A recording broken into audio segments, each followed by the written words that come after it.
अनिका, आप बने रहिए हमारे साथ, वापस आएंगे आपके पास। इस वक्त फिलहाल गाजियाबाद के हिंडन बेस से बड़ी खबर निकलकर सामने आ रही है। हिंडन एयरबेस पर हलचल बढ़ी है। 2 गाड़ियां गाजियाबाद के हिंडन एयरबेस पहुंची हैं। 2 बुलेट प्रूफ मर्सिडीज कार भी हिंडन एयरबेस पहुंची है। तो क्या ये अंदाजा लगाया जाए कि वहां पर शेख हसीना की कोई मूवमेंट होने वाली है, क्योंकि यहां से मर्सिडीज कार भी हिंडन एयरबेस के लिए पहुंची है। बुलेट प्रूफ गाड़ी यहां पर पहुंची है और हलचल काफी तेज देखी जा रही है। हालांकि हिंडन एयरबेस की सुरक्षा भी काफी बढ़ा दी गई थी सुबह के मुकाबले, और अब 2 bullet proof Mercedes car Hindon airbase पहुंची हैं।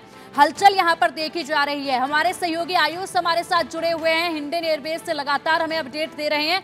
आयुष, क्या कुछ हलचल देखी जा रही है? बिल्कुल, इस वक्त हिंडन एयरपोर्ट पर हलचल बढ़ चुकी है और जैसा कि अभी आपने बताया भी कि 2 वीआईपी फ्लीट की गाड़ियां यहां पर देखी गई है, 2 बुलेट प्रूफ गाड़ियां, और ये बताया जा रहा है कि ये एम्बेसी से आई है। हालांकि शेख हसीना की क्या आगे की मूवमेंट होने वाली है, इसको लेकर कोई भी चीज़ सामने नहीं आई है, लेकिन यहाँ पर 2 बड़ी चीज़ें हो सकती है। पहली तो ये कि शेख हसीना जो है वो यहाँ से बाय रोड कहीं पर ट्रैवल करे। क्या वो बांग्लादेश एम्बेसी जाना चाहेंगी, बांग्लादेश हाई कमीशन जाना चाहेगी, या दूसरा इन हाउस मूवमेंट जो है, यानी एयरबेस के अंदर मूवमेंट के लिए सेफ हाउस से किसी डेलीगेशन से मिलने के लिए, सेफ हाउस से किसी मंत्री से मिलने के लिए, किसी वीआईपी से मिलने के लिए, जो इन हाउस मूवमेंट है उसके लिए गाड़ियां यूज की जानी है। ये 2 बड़ी चीजें यहां पर हो सकती है। फिलहाल सिर्फ कयास लगाया जा रहा है, क्योंकि कोई भी चीज अभी तक स्पष्ट नहीं हो पाई है। एयरबेस के अंदर क्या चल रहा है उसकी जानकारी जाहिर सी बात है कि सुरक्षा के लिहाज से किसी को भी नहीं बताई जाएगी। फिलहाल सभी को बाहर रोका हुआ है और यहाँ बाहर सुरक्षा भी बढ़ा दी। अपने वीडियो जर्नलिस्ट से कहूंगा कि एक बार आप जरा दूसरी तरफ कैमरा करेंगे तो हम ये चीज अपने दर्शकों को भी दिखा पाएंगे कि यहाँ पर आप देख पाएंगे कि यूपी पुलिस की डिप्लॉयमेंट हो गई है। यूपी पुलिस यहाँ पर देखी जा सकती है। सुबह यहाँ पर एयरफोर्स के जो जवान थे वो यहाँ पर, और एयरफोर्स पुलिस के जो जवान थे वो यहाँ पर पीछे खड़े हुए थे एयरबेस के बाहर। तो वही दूसरी ओर यूपी पुलिस की जो डिप्लॉयमेंट है वो यहाँ पर की गई है। यूपी पुलिस यहाँ पर खड़ी हुई है, यूपी पुलिस को यहाँ पर खड़ा किया गया है। अब ये चीज़ें इसलिए है क्योंकि बहुत हाई लेवल सिक्योरिटी की जरूरत यहाँ पर है। जहाँ पर शेख हसीना अंदर सेफ हाउस के मौजूद है, वहाँ पर यह बताया जा रहा था कि गरुड़ कमांडोज उनकी प्रोटेक्शन के लिए खड़े हुए हैं, क्योंकि उनका जो विमान आया हुआ था C-130J वो 7 मिलिट्री पर्सनल के साथ आया था और वो फिलहाल बांग्लादेश के लिए रवाना हो चुका है सुबह 9 बजे, ऐसा सूत्रों के हवाले से खबर आई थी। यानी अब शेख हसीना की जो सिक्योरिटी है वो पूरी भारत के हाथ में है, और भारत इस चीज़ को पुख्ता इंश्योर कर रहा है कि शेख हसीना जो है वो पूरी सिक्योरिटी में रहे, चाहे फिर वो एयरबेस के बाहर सिक्योरिटी डिप्लॉयमेंट की बात हो या एयरबेस के अंदर। 2 लेयर का ये जो पहरा है ये शेख हसीना के लिए यहाँ पर भारत सरकार ने मुहैया कराया हुआ है। जी बिल्कुल आयुष, वहीं अगर देखा जाए तो देखिए आज का आधा दिन जो है लगभग पूरा हो चुका है और अभी तक किसी भी तरह की कोई अपडेट नहीं आई है कि शेख हसीना क्या भारत में ही रुकने वाली हैं। भारत में रुकने वाली हैं तो कितने दिनों तक रुकने वाली हैं, और अगर वो यहाँ से जाती हैं तो किस देश में जाएंगे। हालांकि अटकलें अभी भी बरकरार हैं, इसको लेकर कहीं से कोई जानकारी मिल पा रही है क्या?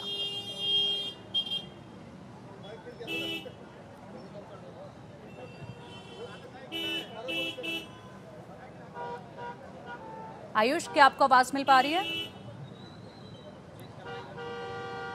जी, माफ़ी चाहूँगा क्योंकि हम एयरबेस के बाहर मौजूद है तो यहाँ आवाज़ की बहुत समस्या आ रही है। मैं एक बार कहूँगा कि एक बार अपना सवाल दोहरा दीजिए। आयुष, जिस तरीके से अगर देखा जाए तो आज का आधा दिन लगभग खत्म हो चुका है और शेख हसीना अभी भी जो है हिंडन एयरबेस में ही ठहरी हुई हैं, तो क्या कोई अपडेट है कि शाम होते तक कोई अपडेट इसमें आए कि या तो वो भारत से बाहर जाने वाली हैं या फिर भारत में ही रुकने वाली हैं? इसको लेकर कोई हलचल कुछ देखी जा रही है क्या? कोई इनपुट कहीं से मिल पा रहा है क्या? बिल्कुल, देखिए 20 घंटे से ज़्यादा का वक्त हो चुका है उनके प्लेन को लैंड हुए। कल 5:36 के करीब हिंडन एयरबेस पर उनका C-130J बांग्लादेश एयरफोर्स का एयरक्राफ्ट यहाँ पर लैंड हुआ था, और तब से वो हिंडन एयरबेस में ही सेफ हाउस के अंदर मौजूद है। तब पर एक कयास लगाया जा रहा था कि रात को 1 या 1:30 बजे के करीब वो यहाँ से अपने विमान में लंदन जाएंगे, इंग्लैंड जाएंगी, लेकिन तब से कोई हलचल यहाँ पर, कोई मूवमेंट यहाँ पर नहीं देखी गई और वो इंग्लैंड नहीं गई। हालांकि यहाँ पर कारण ये बताया जा रहा था कि सिक्योरिटी क्लियरेंस नहीं मिला है, क्योंकि एयरफोर्स का प्लेन जब यहाँ से जाएगा, इंग्लैंड में लैंड करेगा, तो उस बीच कई ऐसे देश हैं जिनकी वायु सीमा होती है, तो इन वायु सीमाओं को भी सूचित करना पड़ेगा कि एयरफोर्स का प्लेन यहाँ से आपकी वायु सीमा में प्रवेश करेगा और फिर आपकी वायु सीमा से दूसरे देश की वायु सीमा में जाएगा। और उसके अलावा जहाँ पर लैंड करना है, क्योंकि पॉलिटिकल असाइलम दिया जाएगा, अगर वो इंग्लैंड जाती है, लंदन जाती है, तो पहले वहाँ पर पॉलिटिकल असाइलम की बात होगी, वहाँ की सरकार से, वहाँ की मिनिस्ट्री ऑफ एक्सटर्नल अफेयर्स से बात होगी, और उसके आधार पर ही ये निर्णय लिया जाएगा कि वो कब और कितने बजे भारत से निकलेंगी अपने इंग्लैंड में मिलने वाले पॉलिटिकल असाइलम के लिए। और दूसरी बड़ी बात यहाँ पर यह है कि क्या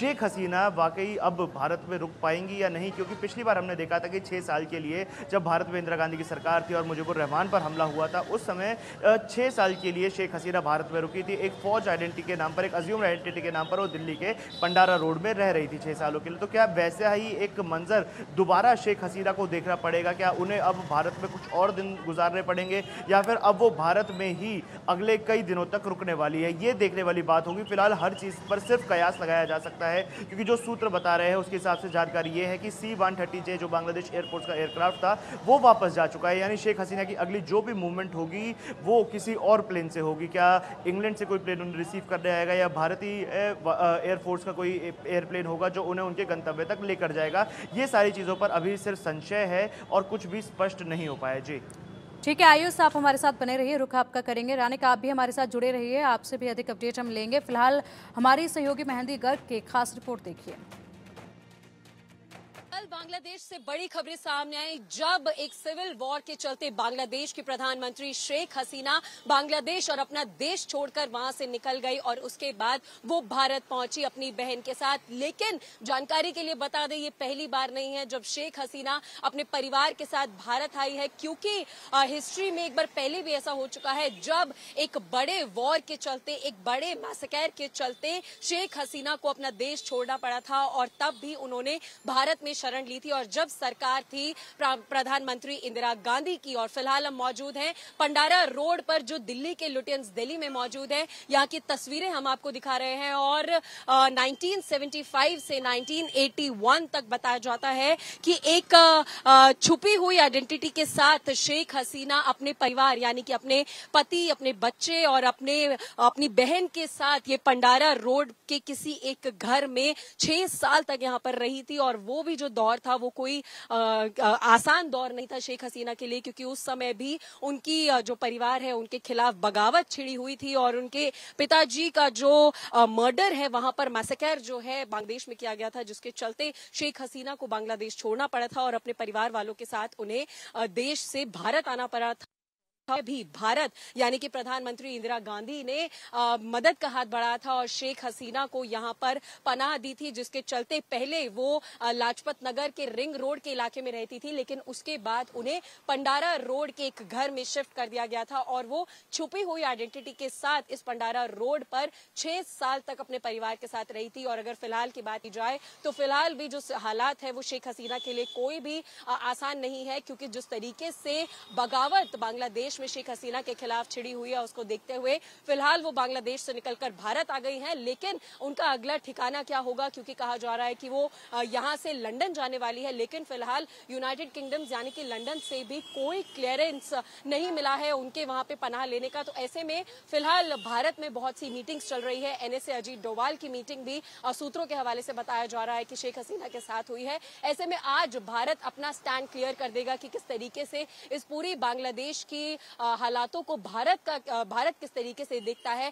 शेख हसीना को पनाह देने के मामले पर भारत का क्या स्टैंड है। इस सब पर मीटिंग्स लगातार चल रही है और आज इस पर बड़ा फैसला हो सकता है। लेकिन ये जो इलाका है पंडारा रोड का, ये बहुत ही ऐतिहासिक है, क्योंकि ये याद दिलाता है इतिहास की जब एक बार पहले भी शेख हसीना अपनी बहन, अपने पति, अपने बच्चों के साथ भारत पहुंची थी और भारत में आकर उन्होंने पनाह ली थी, क्योंकि बहुत ज्यादा बगावत उनके खिलाफ, उनके परिवार के खिलाफ बांग्लादेश में उस समय भी छिड़ी हुई थी। और उस समय के जो प्रधानमंत्री थे इंदिरा गांधी का उन्होंने शुक्रिया अदा भी किया था। और जब बातचीत की तो उन्होंने ये भी बताया कि जो पहले 3 साल थे भारत में उनके बहुत ज्यादा मुश्किल भरे थे, क्योंकि जो उनके बच्चे थे वो यहाँ पर सेटल नहीं कर पा रहे थे। लेकिन जिस तरीके से समय बीतता गया तो ऐसे में उनकी जो फैमिली है, परिवार है, वो यहाँ पर 6 साल तक रहा। और जब हालात बांग्लादेश में सही हो गए उसके बाद 1981 में शेख हसीना अपने परिवार के साथ एक बार फिर से बांग्लादेश चली गई। तो ये ऐतिहासिक जगह है पंडारा रोड और लाजपत नगर, जहां वो पहले रहती थी, रिंग रोड का इलाका बताया जाता है।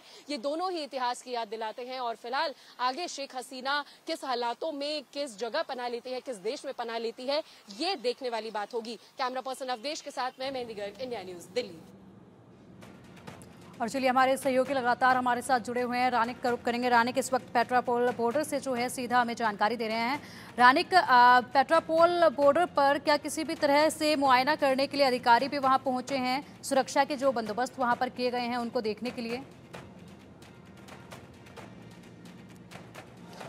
संस्कृति में देखिए यार, कुछ ही समय बाद इधर बीएसएफ का जो डीजी इधर आएंगे। जैसे कि कल दोपहर को ही बीएसएफ का डीजी वो कोलकाता में आ पहुंचे थे। उसके बाद ही जो भी बॉर्डर लाइन है, यानी पश्चिम बंगाल में जो 2200 किलोमीटर का बॉर्डर लाइन है, वो बॉर्डर लाइन का क्या स्थिति है, किस तरीके से बीएसएफ का तैनातगी होगा, किस तरीके से मॉनिटरिंग किया जाएगा, उस पर बीएसएफ का डीजी का नज़र था। उसके बाद ही आज सुबह से वो जो बॉर्डर लाइन है, वो बॉर्डर लाइन को विजिट करने के लिए आएंगे। मैं एक बार दिखाऊंगा, पूरा तैयारी किया गया है और कुछ ही समय बाद इधर बीएसएफ का जो डीजी वो खुद आएंगे, खुद आके जो पूरा सिचुएशन मॉनिटर करेंगे। सिचुएशन मॉनिटर करने के लिए वो आ रहे हैं और इसी वजह से बीएसएफ की तरफ से पूरा जो तैयारी किया गया है। दूसरी तरफ अगर दिखा जाए तो बीएसएफ जिस परिमाण बीएसएफ इस पेट्रोपोल बॉर्डर में रहता है, उससे ज़्यादा किया गया है, इंक्रीज कर दिया गया है। पेट्रोपोल बॉर्डर में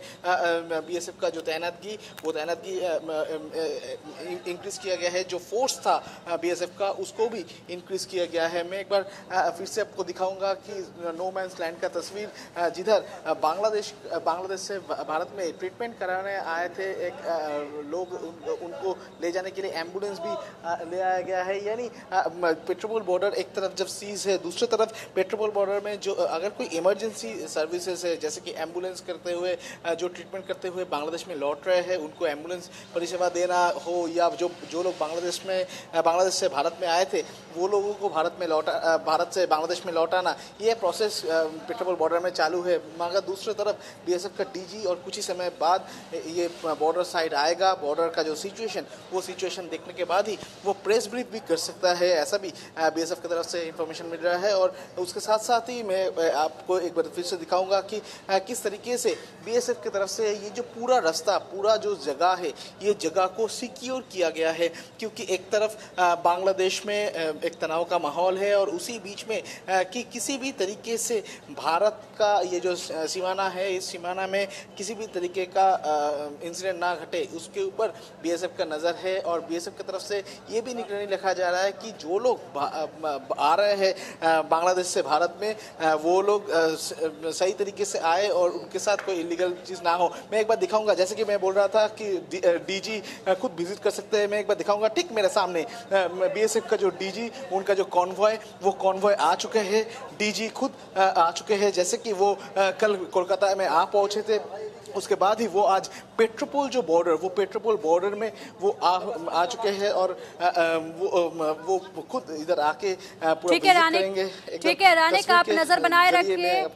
ठीक है, बिल्कुल रानिक, आप नजर बनाए रखिए। अपडेट आपसे हम लेंगे। फिलहाल वक्त हो चला है एक छोटे से ब्रेक का, लेकिन आपने देखा कि किस तरीके से पेट्रोपोल बॉर्डर पर सुरक्षा कड़ी की हुई है और यहाँ पर बीएसएफ के डीजी पहुंचे मुआयना करने के लिए और तमाम हालातों का जायजा लेने के लिए। बुलेटिन में यहाँ रुकेंगे एक छोटे से ब्रेक के लिए। खबरों का सिलसिला लगातार जारी है, आप देखते रहिए इंडिया न्यूज़।